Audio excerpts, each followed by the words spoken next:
김의겸 선임기자께서 직접 문재인 인터뷰를 인터뷰 내내 좀 얼굴이 좀 굳어져 있는 편이었어요. 제가 이제 상황 정치를 하는 것 같으냐 아니냐. 평소에 문재인 대표와 김종인 대표가 리모트 컨트롤을 누르는 입장이다. 이번 총선 공과를 문재인 전 대표에게 물을 수 있겠느냐. 저는 그건 부당하다고 생각하는데요. 그래도 본인이 약속을 했기 때문에 어떻게 보십니까?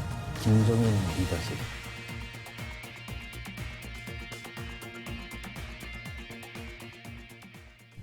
안녕하세요. 김보엽의 더정치 12번째 시간입니다. 이제 총선이 한 달 남짓 앞으로 다가왔습니다. 여야의 주요 정당들이 이미 공천 확정자를 발표하기 시작했고요. 경선도 본격화하고 있죠. 3월 7일 새 일간지가 야권의 큰손 3명 인터뷰를 일제히 실었습니다. 문재인, 김종인, 안철수 이 세 사람의 인터뷰를 실었는데요. 한겨레가 만난 문재인 전 대표 얘기부터 좀 하면서 야권연대 가능성을 짚어보고 싶은데요. 김의겸 선임기자께서 직접 문재인 인터뷰를 하셨죠? 네, 양산에 내려가서 했습니다. 예, 진짜로 편해 보이던가요? 뭐 어떻게 편할 수가 있겠습니까? 한 달 네. 뒤면 자신과 당의 정치적 생사가 걸려있는 문제가 있는데 네. 편할 수는 없고 그래서 인터뷰 내내 좀 얼굴이 좀 굳어져 있는 편이었어요. 네. 그런데 그 살고 있는 양산집 그 자체가 문 대표에게 굉장히 큰 위로를 주는 것 같습니다. 네. 그 양산집이 정말 심산위곡에 자리 잡은 집인데 인터뷰 끝난 뒤에 이제 자기 집 구경을 좀 시켜줬어요. 네. 자랑 겸 해서 꽃나무, 풀, 기르는 개, 또 개울이 바로 앞으로 흘러요. 그걸 이제 설명을 하는데 그때는 굉장히 생기가 나고 그리고 편안한 얼굴로 대해줬습니다. 그 중에 그런 표현을 하던데 바로 앞에 이제 산이 자리 잡고 있는데 서울에 봄이 오면 서울의 꽃나무와 들꽃들은 네. 한꺼번에 쫙 폈다가 한꺼번에 확 진다. 그런데 이곳 부산의 꽃나무들은 순차적으로 돌아가면서 무슨 나무 무슨 나무 무슨 나무 순으로 이렇게 핀다. 저 앞산이 부풀어 오르면서 나에게 다가온다. 이런 표현을 쓰더라고요. 그래서 네. 그 양산집이 굉장히 큰 위로를 주는구나. 네. 그렇게 느꼈습니다. 근데 이제 대체로 김종인 비대위원장이 이전에 문재인 대표가 그렇게 지키고 했던 혁신안을 많이 망치고 있는 것 아니냐. 가끔 더민주의 정체성과 어긋난 대화를 해서 문재인 대표가 불편하지 않겠느냐. 이런 지적이 많지 않았습니까? 네, 저도 사실은 그게 궁금해서 인터뷰를 했는데요. 뭐 사실 인터뷰 요청은 한 달도 넘었습니다. 네. 그 대표 사퇴한 직후부터 제가 몇 차례 계속 좀 인터뷰를 해달라고 졸랐는데 네. 워낙 자신의 위치가 조심스러웠는지 계속 응해주지 않더라고요. 네. 그러다가 갑자기 지난 금요일에 인터뷰 하겠다고. 그래서 저도 이제 김종인 대표와의 관계를 좀 요리조리 집중적으로 물었는데 네. 계속 그걸 이제 김종인 대표와의 관계를 무마하고 또 김종인 대표를 두둔하는 발언을 계속해요. 전적으로 신뢰한다. 네, 이런 그 많이 신뢰한다는 얘기를 여러 차례 하고 그래서 저는 이제 그런 느낌이 들었습니다. 이게 김종인 대표와 문재인 전 대표 네. 사이에 틈새를 벌리려는 이간질하려는 세력들 이 사람들에게 경고를 하고 그리고 이 당의 어떤 핵심 지지층 이 사람들이 좀 불안해하고 있는 거 아니겠습니까? 그 사람들에게 안심하라는 메시지를 주기 위해서 이 인터뷰에 응했구나. 네. 그런 좀 느낌이 들었습니다. 그래서 제가 뭐 요리조리 물었는데 그 중에 하나가 이제 김종인 대표가 그런 얘기를 했죠. 문재인 대통령감 아니다. 이런 이야기를 이제 어느 인터뷰에서 했는데 제가 그것도 물어봤어요. 이런 얘기까지 하는데 기분 나쁘지 않느냐. 네. 그랬더니 그걸 어떻게 해석을 하냐면 김종인 대표가 안철수 대표를 끌어들이기 위해서 하는 말일 거다. 네. 이 더불어민주당의 대통령 후보가 정해져 있지 않다. 모든 걸 선의로 해석을. 그렇죠. 그러니 안철수 대표가 네. 더불어민주당에 들어와서 대통령 후보로 일을 해라. 네. 시도를 해라. 이렇게 해석한다라고 본인이 문재인 대표가 이야기를 하는 걸 보면 모든 걸 정말 선의로 해석하려고 하는 노력이 보였습니다. 어떤 분들은 그 경북하고 강원도 이런 좀 험지라고 할 수 있죠. 그런데 출마한 후보들을 돕기 위해서 이제 좀 움직일 거다. 이 부분을 또 굉장히 예민하게 보는 그런 사람들이 있던데요. 실제로 현장에서 느낀 감은 어땠습니까? 이 당과의 관계에서 생길 수 있는 오해, 불협화음 이런 게 있는데요. 실제로 당은 지금 이번 선거를 예. 총선을 친노, 뭐 문재인, 뭐 운동권 이런 색깔을 최대한 빼고 이번 선거를 치르려고 하고 있죠. 예. 그걸 문재인 대표도 알고 있는 것 같습니다.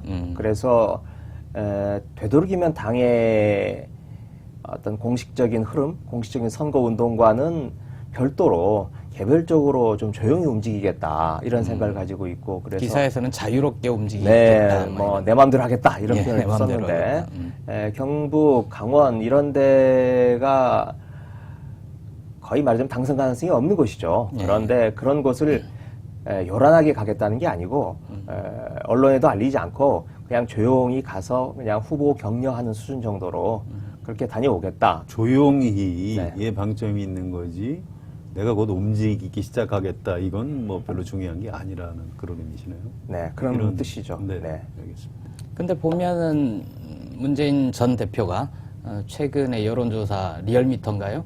8주 연속 대선 주자 지지도 조사에서 1위를 차지하고 네. 그런 분은 보통 총선에서 대단히 지원 자원으로서 의미가 있는 거 아닌가요? 당에서는 잘 써먹을 수 있잖아요. 그렇습니다. 근데 역풍 가능성을 생각하는 거겠죠. 문재인이 또 왔다 갔다 하면 뭐 친노가 다시 돌아왔다 이렇게 해서 좀 새누리당이나 뭐 이런 쪽에서 공격을 할 가능성이 있으니까 그걸 차단하기 위해서 좀 조심스럽게 움직이는 것 같습니다. 당장 국민의당에서도 그 문재인 대표 인터뷰 기사가 나오니까 네. 성명서를 내서 상황 정치하고 있다 이런 지금 공격을 하고 있으니까요. 네. 제가 이제 상황 정치를 하는 것 같으냐 아니냐라고 제가 김학임 기자한테 물어본 겁니다. 네. 뭐 그런 건 아니고. 그런 건 전혀 아닌 것 같습니다. 일단 인터뷰를 하고 나서 오히려 김종인 대표와 가까운 분들이 저에게 연락을 해서 이 인터뷰가 어떤 경위로 이루어졌느냐 그리고 실제로 문재인 대표의 생각이 뭐냐라고 저에게 오히려 이제 탐문을 네. 해오더라고요. 평소에 문재인 대표와 김종인 대표가 그렇게 계속 연락을 하고 네. 실제로 무슨 리모트 컨트롤을 누르는 입장이다. 그럼 굳이 그렇게까지 김종인 대표 쪽에서 촉각을 곤두세울 필요는 없지 않았을까 그런 생각이 듭니다. 김종인 대표는 눌러도 안 눌러질 것 같은데. 그렇죠. 네. 근데 저는 이제 문재인 대표가 너무 또 그렇게 조심스럽게 움직이는 것이 꼭 적절하냐 이런 의문이 좀 있습니다. 과거에 그 대선 주자들이 이제 총선 때 지원을 하는 그런 모습을 보면 사실은 다음 대통령 선거에 자기가 출마했을 때 그 표를 얻기 위해서 선거운동을 좀 미리 그렇죠. 하는 그런 측면이 굉장히 강하고요. 또 그게 상당히 효과적입니다. 네. 그 지역 유권자들한테 내가 대통령이 되면 이 사람은 내 중요한 민주화 동지인데 내가 중용할 것이다. 이렇게 하면 이제 그 지역 유권자들은 저 사람을 우리 동네 국회의원으로 만들면 저 사람이 나중에 장관도 되고 네, 우리 힘이 있는 사람이 되겠구나. 그렇죠. 우리 동네도 이제 크게 발전을 하겠구나. 이렇게 네. 해서 이제 찍는 거거든요. 네. 근데 지금 문재인 대표는 기존 대선 주자들의 그런 총선 지원 유세하고 전혀 다른 그런 움직임을 보이고 있는 건데요. 좀 약간 좀 걱정도 돼요. 그렇게 너무 또 위축돼서 조용히 움직일 경우에 그 효과. 사실은 반대로 좀 적극적으로 좀 다니면서 문재인 후보 좋아하는 유권자들도 많이 있거든요. 그럼요. 네, 그분들한테 이 후보를 찍어주셔야 저한테도 도움이 됩니다. 이렇게 얘기하는 게 어떤 정치인의 화법이 아닌가. 네, 그래서 아마 그게 이제 후보자의 성향 또 이제 그 지역의 특수성 이런 것들을 다 감안해서 일률적으로 하는 게 아니라 아마 각 지역의 후보자들이 요청이 쇄도하고 있다 그래요. 네. 그렇군요. 본인에게. 그러면 이제 본인이 어떻게 골라서 간다기보다는 요청하는 것에 응하는 그런 방식이 될 것 같습니다. 조용히 움직이되 대선 주자가 너무 자기 장사하는 것처럼 보이지 않는 방식. 뭐 이런 게 되겠네요. 너무 겸손한 것 같아요, 문재인 대표. 전 그게 궁금해요. 문재인 대표가 지난번에 이번 총선 결과가 나쁠 경우에 나의 정치적 미래가 있겠느냐 이런 표현을 쓰면서 이번 총선과 자신의 정치적인 미래를 좀 연결짓는 그런 말씀을 했는데 지금처럼 총선 전면에서는 쭉 빠져 있을 경우에 이번 총선 결과가 좋건 나쁘건 간에 그 공과를 문재인 전 대표에게 물을 수 있겠느냐 라는 의문이 들어요. 저는 그건 부당하다고 생각하는데요. 어떤 네. 권한이 있을 때 책임을 지는 거죠. 공천을 지금 문재인 대표가 하고 있는 것도 아니고요. 네. 뭐 선거대책위원장을 맡은 것도 아니고. 네. 근데 잘못되면 책임져라? 저는 그건 옳지 않고요. 우리 국민들 정서가 그렇게 작동할 것 같지는 않습니다. 그래도 본인이 사퇴할 때 예. 여권의 과반수를 저지하지 못하면 정치적 책임을 지겠다 이런 표현을 하지 않았습니까? 그랬죠. 네, 그렇게 약속을 했기 때문에 그 약속을 어떤 식으로든 지키지 않을까 저는 그렇게 생각을 하는데 지금 굉장히 좀 묘한 상태죠. 김종인과 문재인 두 사람의 관계가 저는 그 2인 삼각관계다라고 생각을 하는데 서로 지금 가려고 하는 방향이 같다 할지라도 서로 한쪽 발만 같이 걷는 거지 양쪽은 지금 따로 걷는 거 아니겠습니까? 네. 2인 삼각 경주를 하고 있는 건데 이게 서로 잘 호흡이 맞아서 한 발 한 발 잘 내디딜 수 있다면 좋은 성과를 내는 거고 그게 서로 엉클어지면 이제 같이 넘어져 버리는 건데 그런 의미에서 두 사람은 이제 공동 운명체고 2인 삼각 경주를 하고 있는 묶여져 있는 관계다 그런 생각이 듭니다. 그 목표치에 또 약간 차이가 있는데요. 네. 문재인 대표는 이제 여당의 과반을 저지하지 못하면 책임지겠다. 사실 지금 여당이 과반을 차지하지 못할 리가 없거든요. 지금 구도로 보면. 또 뭔가 좀 과도한 목표 설정을 한 게 아닌가. 뭐 그 당시에 이제 정치 지형이 그랬는지 모르겠습니다만. 그런데 이제 김종인 대표는 현재 의석이 이제 107석입니다. 네. 그 정도면 내가 전방하는 것 아니냐. 이렇게 또 현실적인 목표를 제시하고 있고 제가 봐도 그게 타당해 보입니다. 지금 안철수 의원의 국민의당하고 분열된 상태에서 현재 의석을 지키는 것도 사실 쉬운 건 아니거든요. 네. 그런데 이제 목표가 너무 과도하면 나중에 국민들이 평가를 할 때 에이 저건 처음부터 좀 말도 안 되는 목표를 제시해 놓고 뭐 스스로 책임지겠다고 하는구나. 저건 좀 이상하다. 네. 이렇게 해서 본인이 책임을 지겠다고 해도 오히려 국민들이 용서를 해줄 가능성, 그럴 가능성이 좀 있어 보입니다.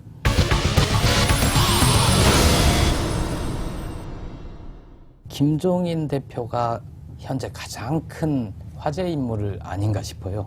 말 한마디 하면 정치권이 들썩들썩 하는 거잖아요. 심지어 새누리당까지.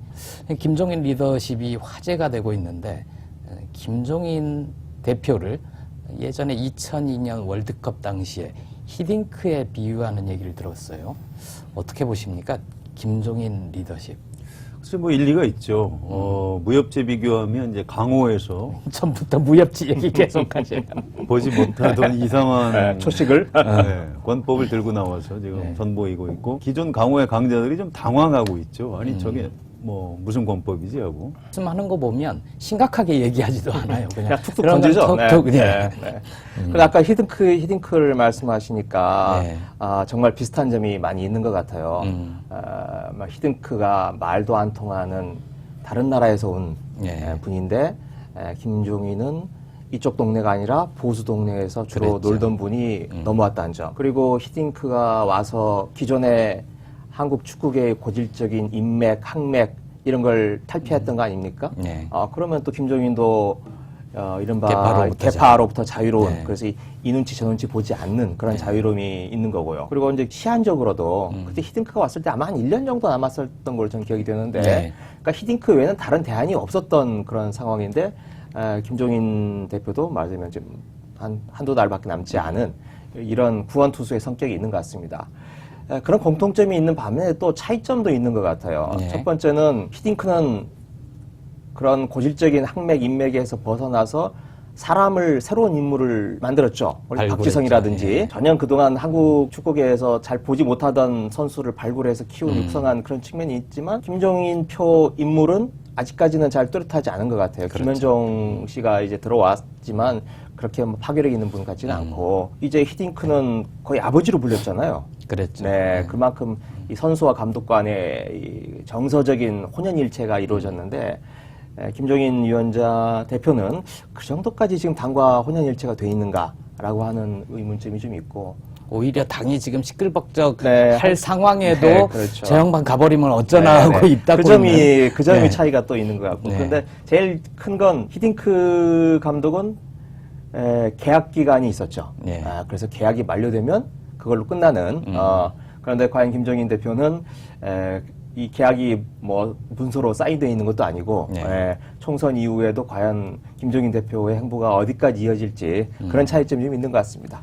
야당에 대해서 너무 모른다 이런 건 제가 여러 차례 좀 느낀 적이 있는데요. 지난번에 테러 방지법 필리버스터를 며칠 동안 하고 이걸 이제 중단하겠다 이런 결정을 하는데 야당 지지층이 뭔가 국회의원들 또 야당에 대해서 실망하다가 모처럼 좀 뭘 좀 하는구나 해서 야당의 지지자들이 막 지지를 보낼 때 이제 그런 걸 잘 이해를 못 하더라고요. 아니 며칠 동안 할 얘기 다 했으면 이제 그만하면 되는 거 아닌가? 이제 이렇게 생각을 하는. 예. 그래서 야당 생활을 안 해본 사람이구나. 지금 젊은 사람들이나 30, 40대 감수성하고는 좀 많이 다르구나. 예. 지금 이제 공천 과정에도 이제 그런 게 걱정입니다. 이제 물갈이 한다고 컷오프 시키는 것까지는 가능할 텐데 그 이후에 그럼 그 탈락한 사람들을 어떻게 좀 무마해서 이제 출마를 안 시키게 하느냐. 그런 어떤 그 리더십이라고 할까요? 이제 과거에 야당 대표들이 가지고 있던 그런 리더십을 김종인 대표가 가지고 있지 못합니다. 그래서 이제 그 공천 이후에 어떤 그 출렁이는 야권 지지자들과 의원들을 어떻게 다독일 수 있는지 이런 것까지 봐야 이분이 리더십이 진짜 뛰어난 사람인지 아닌지 좀 검증을 할 수 있지 않나 싶습니다. 어쨌든 최근에 정치판을 이렇게 들었다 놨다 하는 걸 보면서 SNS에서는 어떤 표현까지 생겼냐면 갓종인이라는 표현도 나왔었어요. 근데 꼭 그렇지만은 신종이라는 거죠. 예, 네. 예.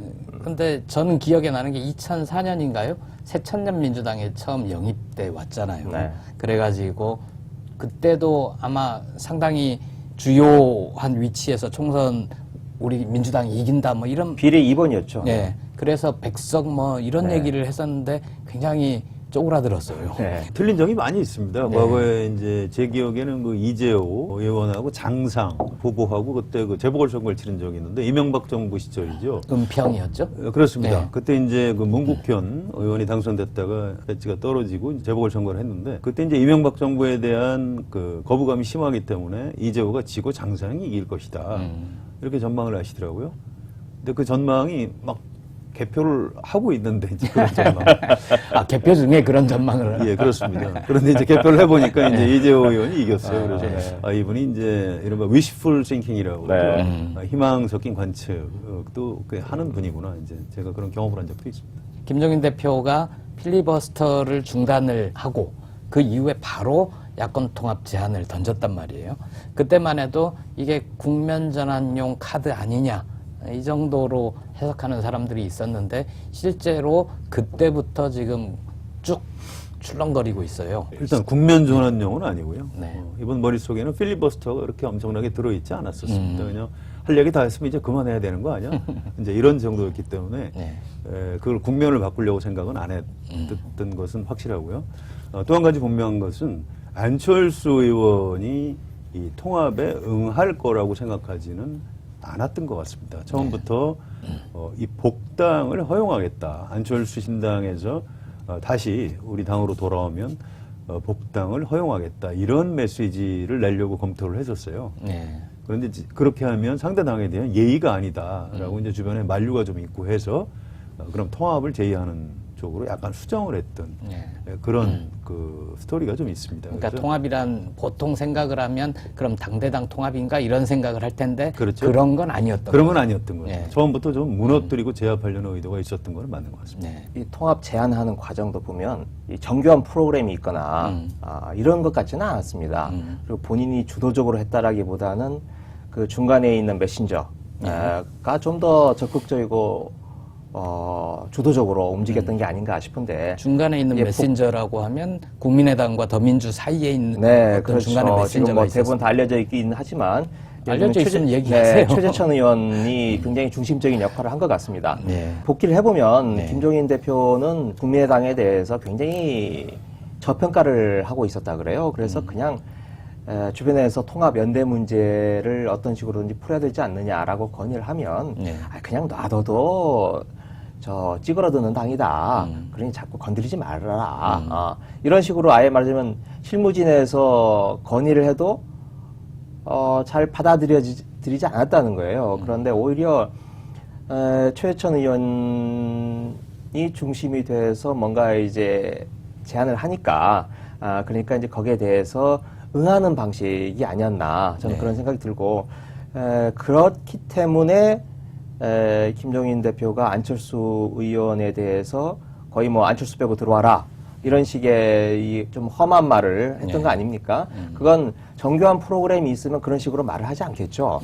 조금 더 그 당을 흔들 수 있고 국민의당을 흔들 수 있고 그걸 좀 더 장기적으로 가져가서 안철수 의원을 고립시킬 수 있는 방법이 있는데도 그렇지 않고 좀 거칠게 뱉어내고 그리고 그러다 보니 안철수 의원의 아주 강도 높은 반발 그리고 지금 하여튼 어떤 식으로든 매듭이 한번 지어진 거 아닙니까? 네. 그런데 그 뒤로 지금 후속 프로그램이 없는 거죠. 김종인 대표 쪽에서. 통합 제의를 한 다음에 김종인 대표의 태도 또 비공개 발언 이런 것들을 좀 종합해 보면 그래 그럴 줄 알았어. 안철수 의원은 뭐 당연히 반발을 하겠지. 내가 뭐 통합은 처음부터 안 될 줄 알았다. 그런데 이제 유권자들이 이제 더불어민주당이 유일한 야당이다. 이렇게 투표에서 심판을 해줄 것이다. 이제 이런 얘기들을 조금씩 내놓고 있어요. 그러니까 처음부터 통합을 하기 위한 시나리오를 가지고 있지는 않았던 건 확실하고요. 아무튼 그 소기의 목적은 어느 정도 좀 달성을 하는. 그만큼 취약했다고 봐야겠죠. 국민의당의 지금 상황이. 그런데 그냥 톡 건드리는 것만으로도 터질 그런 지금 상황이었던 거죠. 지지율이 쭉 무너지고 있었기 때문에. 조선일보 기사 5.7%였나요? 이런 정도까지 내려가면 거의 멘탈 붕괴, 멘붕 상태가 되는 거죠. 김종인 대표가 처음 야권 통합 얘기를 했을 때 상대당에 대한 예우를 갖춰줬으면 좋겠다. 진정한 통합 의지가 있다면 그런 아쉬움이 있죠. 예. 그런 식으로 반응을 했더라면 훨씬 더 그렇습니다. 성숙한 태도가 아니었을까. 그런데 이제 그 정도로 이제 아까 말씀드렸듯이 야권 내지 상대방에 대한 감수성이 뛰어난 분은 아니에요. 좀 이제 거칠죠. 이렇게 툭툭 뭐 상대방의 심리적인 변화 또 예의 이런 건 뭐 별로 생각하지 않는 스타일인 것 같습니다. 국민의당 내부의 큰 손들 의견들이 쫙쫙 갈라지고 있단 말이에요. 그 정당의 지지율의 대부분은 그냥 안철수 1인 정당. 이번에 또 철수를 하면 삼진 아웃되는 겁니다. 탈당을 하지 않을까. 천정배 의원도 마찬가지고요. 안철수와 같이 가기 힘들 것이다. 꾸라 정당이다. 3당 체제가 되는 게 아니고 새누리당 1당 체제로 가는 길이다. 그러니까 야권은 전멸할 것이다. 국민의당 얘기로 넘어가 봐야 되겠는데 안철수 대표는 김종인 대표가 얘기하기로는 뭐 절제심을 잃은 것 같다 이런 표현까지 쓰던데 사실 안철수 대표가 그렇게 감정적인 언사를 하는 분은 아니잖아요. 근데 굉장히 격한 반응이 나오고 있어요. 문제는 이제 그 당이 그렇게 쭉 안철수 대표 생각대로 따라주면 좋겠는데 국민의당 내부의 큰 손들 사이에 의견들이 쫙쫙 갈라지고 있단 말이에요. 그건 어떻게 봐야 됩니까? 일단 큰 손은 뭐 김한길, 천정배 이런 분들이 있을 수 있지만 사실 그 정당의 지지율의 대부분은 그냥 안철수 한 사람 때문에 받는 거기 때문에요. 안철수 1인 정당이라고 감히 평가를 해도 과히 틀리지 않을 걸로 보고요. 지금부터 이제 굉장히 어려움에 봉착해 있습니다. 다시민주주의 포럼에서 야권 후보 단일화를 압박하고 있고요. 다시민주주의 포럼이란 민주화 운동을 하셨던 과거 그렇습니다. 원로인사들 한환상 교수, 그렇습니다. 이만열 교수 이런 분들. 한환상 교수는 이제 사쿠라 정당이다. 이런 식으로 이제 아예 강하게 비판을 하고 나섰고요. 또 이제 손호철 교수가 경향신문에 칼럼을 썼는데 안철수 의원이 하자는 것은 그렇게 하면 3당 체제가 되는 게 아니고 새누리당 1당 체제로 가는 길이다. 그러니까 야권은 전멸할 것이다. 이제 이런 식의 압박을 하고 있죠. 참 안철수 의원으로서는 참 괴로운 시기가 다가온 것 같습니다. 그러니까 안철수 대표가 사방이적이다 그랬잖아요. 근데 이제 바깥만 적인 게 아니라 야권 지지자들 사이에서도 적대감을 느끼는 거고 심지어 당 내부에서도 자기 생각대로 따라주지 않는 사람은 거의 적 같은 존재가 돼버린 거 아닙니까? 뿌리가 다르다는 것, 뿌리가 차이가 난다는 것, 이런 게 참 중요하구나 이런 느낌이 좀 들었는데 천정배, 김한길 두 분 같은 경우에 공통의 목표를 갖고 있었음에도 불구하고 어떤 절박한 상황에 다다랐을 때 전혀 다른 판단을 내린 거 아니겠습니까? 예를 들면 천정배 의원 같은 경우에 제가 예전에 사석에서 만났을 때 그런 이야기 했던 게 아직도 잊혀지지 않는데, 내가 80년에 광주에 있었다면 나도 총을 들고 도청에 들어가서 총을 쐈을 거다. 천정배 의원이 그런 사석에서 했던 게 말이 기억이 나요. 네. 그리고 이제 김한길 의원도 아버님이 사회당 당수를 했던 김철 당수 아닙니까? 그런 뿌리가 있기 때문에 지금 말하자면 친노, 친문, 무슨 패권주의, 당내의 갈등과 미움 때문에 서로 다른 길을 걷더라도 공통의 적이 나타나서 그 적이 굉장한 유세를 부릴 것 같은 그런 절박한 상황에서는 다시 자기의 뿌리를 찾게 되는 게 아닌가. 네. 저는 이제 그런 느낌이 들었고, 중국의 서한 사건이 전 연상이 되던데, 장학량이 장개석을 감금한, 서한에서 감금한, 그래서 그걸로 인해서 이제 국공합작이 이루어지는 거 아니겠습니까? 네. 그런데 장학량이라고 한 인물이 군벌 출신이긴 하지만 그 아버지 장장님이 일본 관동군이 터뜨린 폭탄에 의해서 폭사시켜서 죽은 그 아들인데, 당시 국민당과 모택동군 둘이 서로 아무리 갈등하고 내전을 치르는 상황이었더라 할지라도 일본 관동군이 쳐들어오니 국공합작을 만들어낸 그런 장학령의 심정, 이런 게 좀 연상이 됐습니다. 정의당의 노회찬 전 의원이 그 얘기를 되게 재밌게 했어요. 아, 그래요? 어렵게 얘기할 필요가 없이 한일 사이가 안 좋지만 네. 외계인이 쳐들어오면 둘이 연합해 싸워야지 뭐 이렇게 얘기를 하더라고요. 저는 그 안철수 의원, 국민의당의 지금 처지는 약간은 좀 예고가 돼 있었던 참사다. 그렇게 평가를 하는데요. 이렇습니다. 안철수 의원 개인적으로는 지금 사실 통합이나 연대, 더불어민주당하고 다시 손을 잡기는 어려운 사정이 있는 겁니다. 이름이 철수인데 일단 2012년 대선 국면에서 첫 번째 철수를 했고요. 네. 2014년에 지방선거 앞두고 당 만들다가 합당했죠. 김한길 대표하고. 그때 두 번째 철수. 이번에 또 철수를 하면 삼진 아웃되는 겁니다. 세 번째 철수가 되기 때문에. 도저히 개인적으로 그만둘 수가 없었던 거고요. 안철수 이번에도 의원의 자기를 쭉 따라와 준 사람들이 있는데. 그렇습니다. 안철수 의원의 어떤 잘못은 그때 문재인 대표하고 불화를 일으켜서 탈당했을 때 네. 지금처럼 어떤 그 제3정당을 만들겠다는 기본적인 어떤 개념과 그림을 가지고 과연 탈당을 했느냐. 그렇지 않았던 거죠. 그런 것 없이 갑자기 탈당을 했는데 탈당해놓고 보니까 지지율이 올라가더라. 지지율이 올라간 김에 그러면 옛날 동지들을 규합해서 다시 정당을 만들어 보겠다. 그런데 이제 그 기본 밑바탕이 전혀 안 돼 있었기 때문에 이런 식으로 다시 문제가 생길 수밖에 없었고요. 어떤 정치력의 미숙, 어떤 그 기획의 부재, 이런 것들이 결과가 이렇게 아주 나쁘게 나올 수 있다. 갈래길에 서 있는데 어떻게 전망하십니까? 천정배 김한길 의원이 다른 선택을 할 것이다. 더 이상 안철수 대표랑 같이 하지 않고 뭐 복당을 하든 뭐 탈당을 하든 이런 선택을 할 것 같다. 안철수만 남길 것인가? 아니면 안철수 대표를 설득해서 호남에서 경쟁하되 수도권에서 연대하는 그런 방식으로 가게 될지. 일단 저는 설득은 안 된다고 봅니다. 우리 성 기자님이 말씀하셨다시피 세 차례나 했기 때문에 네. 그리고 그 엘리트들이 가지고 있는 어떤 자기 자존심이 저는 작동을 한다고 생각을 합니다. 특히 안철수 의원 같은 경우는 우리나라에서 초엘리트인데 네. 자신이 그려놓은 길, 자신의 프레임 이걸 벗어나는 건 대단히 어렵죠. 그래서 설득은 되지 않는다고 생각을 하고 그럴 경우에 천정배와 김한길의 선택이 어떻게 되느냐. 국민의당 최고위원회에서 김한길 의원이 안철수 대표를 앉혀놓고 옆에 예전에 안철수 의원이 했던 국민저항체를 통합적 국민저항체. 네, 그 이야기를 꺼내면서 자신의 주장을 그렇게 강하게 하는 이야기를 보고 둘이 같이 갈 수 없겠구나. 네. 그런 느낌을 좀 받았습니다. 그래서 저는 뭐 그게 내일 모레 뭐 이렇게 단시간이 될지는 알 수 없으나 탈당을 하지 않을까. 천정배 의원도 마찬가지고요. 저는 오히려 그쪽이 더 가능성이 크다고 안철수와 생각합니다. 같이 가기 힘들 것이다. 네. 그 동교동 게 그러니까 권노갑 고문하고 이제 박지원 의원 이런 분들의 거취도 주목이 됩니다. 이분들이 그 야권 통합, 야권 연대를 위해서 더불어민주당을 탈당했고요.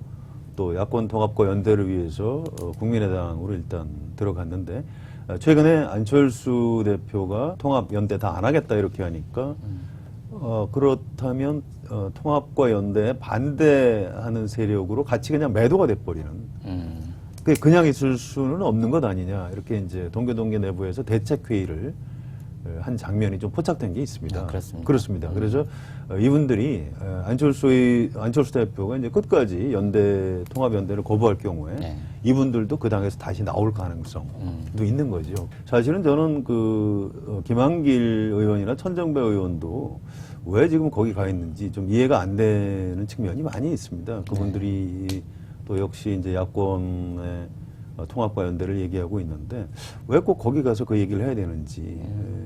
그런데 아무튼 지금 안철수 대표하고요. 그다음에 호남의 현역 의원들, 그다음에 이제 수도권 원외 출마자들 이분들 정도만 이제 정치적인 이해관계가 일치하고요. 다른 사람들은 명분도 빼앗겼고 이제 통합과 연대를 하지 않겠다고 하니까 이제 그 당에 계속 있을 명분이 없는 거죠. 그다음에 정치적인 이해관계도 분리가 되는 것 아닌가.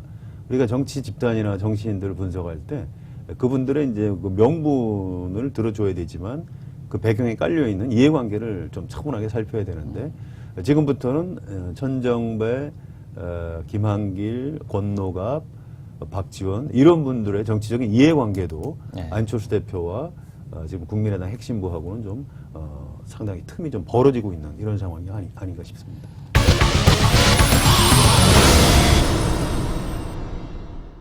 국민의당 네 분의 결말이 어떻게 되든 간에 어쨌든 국민의당이라는 당은 존재하며 그 당이 안철수 대표를 중심으로 아까 말씀하신 이해가 있는 분들 중심으로 쭉 가는 거는 기정사실이네요.